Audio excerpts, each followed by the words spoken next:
There are consequences when it comes to complaining. It's not just reserved for the Israelites back in the Old and New Testament, despite what you may think. So I was reading in Numbers, and we're all aware about the Israelites and their constant complaining. Good thing we're nothing like them, right? But they weren't just fussing about their hardships, but they were actually rejecting God and all that he had already done for them. Not only that, but they were desiring to go back to the place where the blood of their sons cries out from the river from the order to unalive their Hebrew boys. The place where God told Moses he hears their cries from the bondage and the mistreatment of slavery that they were in. This place was better than the Lord's promise because of obstacles. Giants as they may be or seem, could have sworn that our God was bigger. Then the Lord said to Moses, "How long will these people reject me? How long will they not believe me with all the signs which I have performed among them?" They see it with their own eyes. All I've done, their freedom, the pillar of cloud and smoke and fire, the Red Sea parting, miracle after miracle, sign after sign, and yet they quickly turn against God.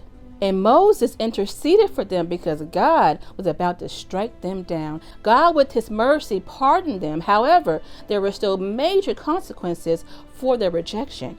1 year in the wilderness for each day they spied out the land, 40 years.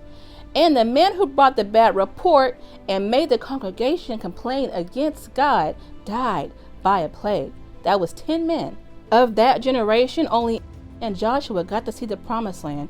And then also the children of the people who rejected God, those children grew up and was able to see the promised land, the next generation. Because and Joshua were the only ones besides Moses that did not allow the obstacles to be bigger in their mind than God. Moses had his own separate consequence as why he didn't get to see the promised land.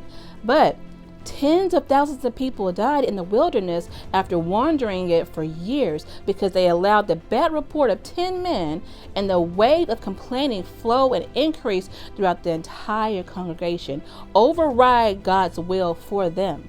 What obstacle, trial, or problem are you making bigger than God? The God that holds the universe in the palm of his hand. The God who gave us promises and blessings and mercy with our obedience. The God who is bigger than our problem. What problem are you making bigger than him in your mind? Remember who he is. Remember what he's done. And remember why he's worthy.